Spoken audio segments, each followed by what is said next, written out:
Day 2 of IBMA, and Hurricane Ian has entered the chat. Oh boy. Oh boy. It's gross.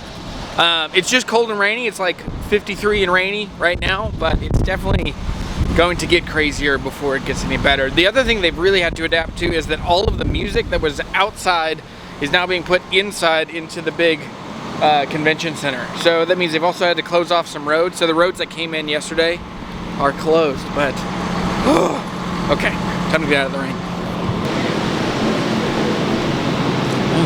Head bro, what's scale length on that thing?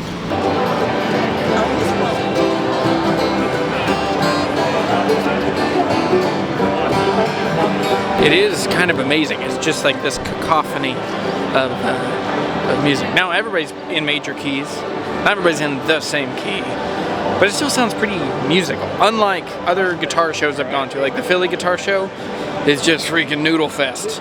But here it seems like there's generally some vibe, some connection, or at least some through thought of what everybody's doing. So I guess I could, I don't know, I guess I'm arriving at the realization that there's probably more of a communal sense of the music here. Like the music you're making noise in a room that's going to be with other people making noise. Make noise in the same key as other people around you. Be considerate. That's what I'm realizing. All right, let's keep going down to the expo hall. There's our boy. I think that the bluegrass community is a bit of an oxbow lake. So if you don't know what that is, an oxbow lake is when a river has such a bend that eventually it just cuts through that shortest line in between. It's an ecosystem. There are things living there. There's a good system and infrastructure, and there's some current to it, but by and large it's cut off from the mainstream. This is more literal than I meant for it to be. But what I think is that with bluegrass in particular, you have this kind of music that's just shut off from the rest of the musical world. So, if that's true, is it all old people? That's the question. So, let's look around today. Let's see who's young, if there are young players, if there are new players. Because we know there are musicians like Billy Strings and lots of people that are bringing bluegrass back into the mainstream that, yeah, there's lots of movement. I think I'm wrong. I hope to be wrong that bluegrass is not an oxbow lake. Anyway, let's go poke around the show again.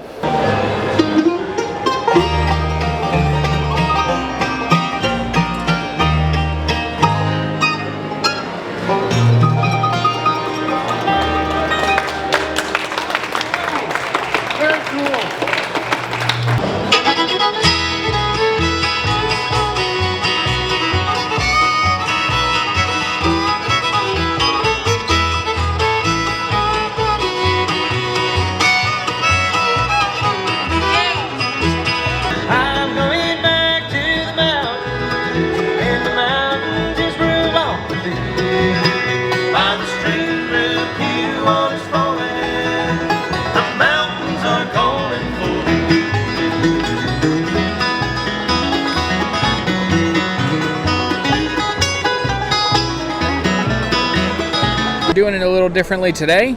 Number one, I'm live. I'm from IBMA. Okay, just finished the live show. And the thing I keep finding is like, there's lots of people here. People are excited, and there's like, just a like general levity and excitement about life and music and people. And there's lots and lots of young people. The cool thing that's especially cool is like how many young female, hey! Hey! Young Andrew, how are you, man? I'm doing good. Are you Andrew? Andy. Andy. I mean, legally. Yeah, legally, yeah, legally but like your mom. Yeah. No, yeah. Actually, I'm named after my mother, Andrea. Oh. Yeah. That's awesome. Yeah. That's cool. Yeah, my aunt tricked her.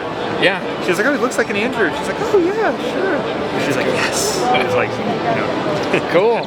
Oh man. I was just talking about. Okay, so I don't want to say this too loudly. Okay. So I always feel like bluegrass is a bit of like an oxbow lake. You know what that phrase is? So it's like when a river has, it's such a big bend in the river that eventually the ground in between gives way. Oh, yes. And so the river goes straight. Over. Okay, yeah. And then you have this like lake that's like a long oxbow. And there's still an ecosystem, there's fish in there, there's life in there, but generally the water's moved past it. Yeah. So I don't want to say that too loudly to upset people. Sure. But I've been wondering, this whole video is like, is that true? I think I'm wrong. I want to prove myself wrong. Okay. And what I keep seeing is there are lots of young people. Yes. There are lots of people learning to play instruments, and I'm amazed at how many like young bluegrass bands there are. Yeah. So anyway, what's They're your incredible? Yeah, I know. Incredible. I know. Just I think before this week I would have been more on the side of Oxbow.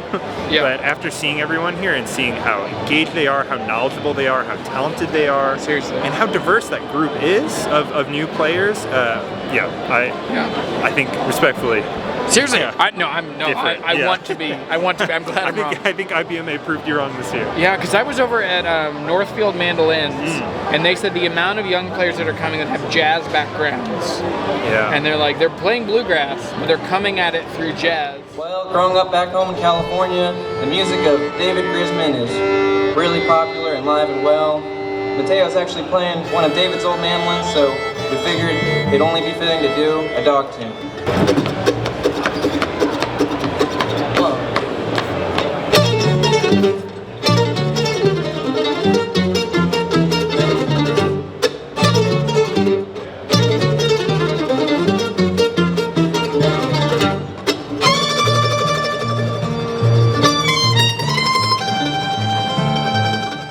And it changes the sound of the music, but I think you also have folks who want to honor the tradition. Yeah. And I think with that combination, where it's not just starch traditionalists, it also lifts up people who want to do traditional music because it gives them their own voice. Yeah. In the same way that the new kind of jazz-oriented folks have their own voice. So, yeah, it's exciting. Dude, it's so fun running into you. Yeah, good running into you too. Have a see good ya. show.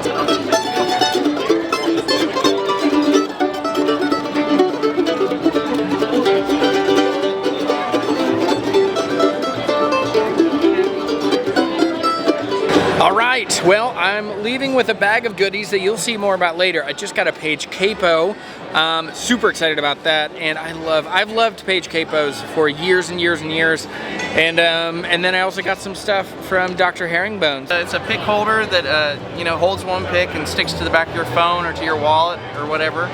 And it's ever since I've got one, put one on my wallet, I haven't lost blue chips. So it's been great. That's awesome. Cool. And can you tell me? There's another thing here. Can you tell me about this? Yeah, the Tone Traveler, it's a device designed to age a guitar by simulating playing it. You know, the more you play a guitar, the more it opens up, stop it from falling asleep. And so you can see right now I've got the E string on and it's ringing E string. So this works in conjunction with an app and a tablet. Yep. And then via Bluetooth or sorcery. Yeah, sorcery. And this is the speaker unit. It sits right here on the bridge. It comes off like that. So it's not a really invasive device. And it's wild what it can do for an instrument. I'll turn the strings up. Yeah, I want to show this. It's once you watch the strings start. So you hear this, and then.